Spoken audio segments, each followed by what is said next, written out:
Why, hello everyone. I'm so glad you're here. In today's little clinic, we are talking about hamstrings. These amazing muscles that live on the back of your thigh allow us to forward fold, and we're going to talk about the proper anatomy required in order to forward fold in a really safe and effective way. So there's two components of the forward fold we will look at today. The first component is really understanding the anatomy at play here. So let's take a quick look at our anatomy book. And we'll just dive into the understanding of the muscles on the front of the thigh, being the quadriceps. The muscles on the back of the thigh, these three muscles. So there's your biceps femoris, the long and short head.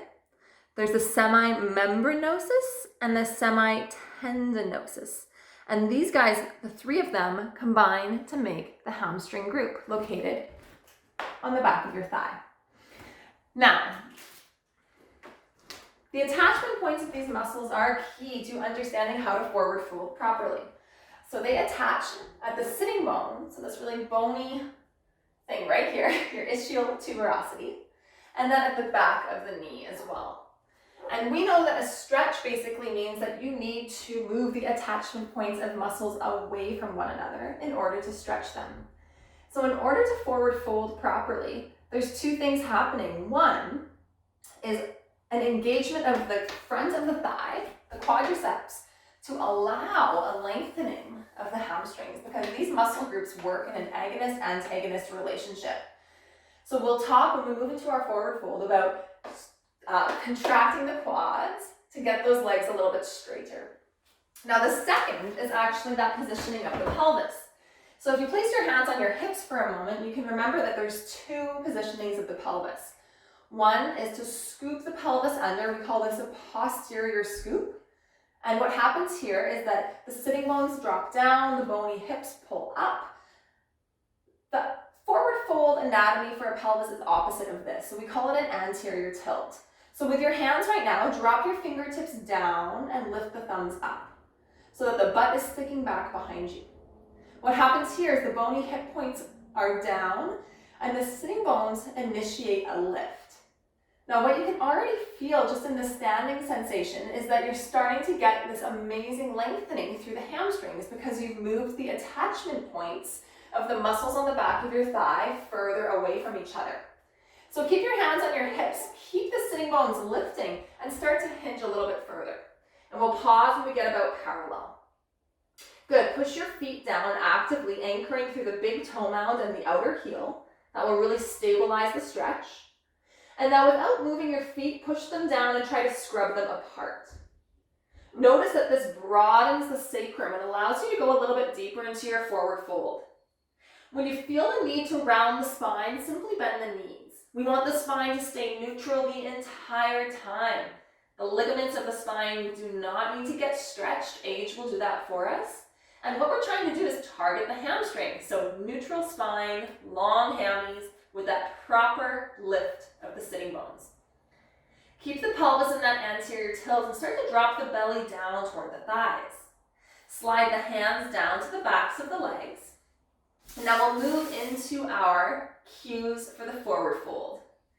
Cue 1 is to actually flex the torso or the abdominals. So start to feel a little bit of a curl or a slight round of the upper back, so that you can contract the abdominals here. And this will help you with the next one. Next, I want you to activate the quadriceps by starting to straighten the legs to the best of your ability. The third cue is to push the forearms into the calves at the same time that you're pushing the calves back into the forearms. So this creates what we call a bandha, or an energy lock, helping us to go a little bit deeper into the fold. And lastly, that final cue is to actually use the lower third of your trapezius, the big cape muscle on the upper back. Use the lower third to drop the shoulders away from the ears. So pull through the mid to low back, and you'll start to release the shoulders from the ears.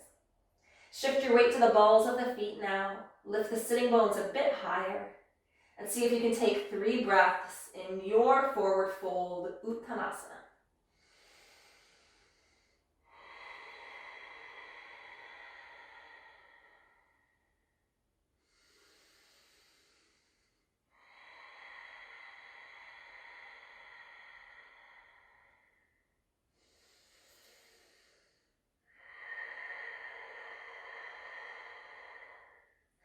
To release, slide the hands up to your hips. Push your feet, lift your torso parallel to the floor. And then with strong legs, push to rise up. Release the arms into Tadasana, mountain pose. And then bring your hands back to your hips, just an appreciation of what you have just been through, that understanding of that spinal pelvic rhythm. The spine staying neutral, the pelvis doing the work to help you access the hamstrings for your forward folds. So thank you for tuning in. Let me know if you have questions. Enjoy diving deeper into your forward folds, and we'll see you next time.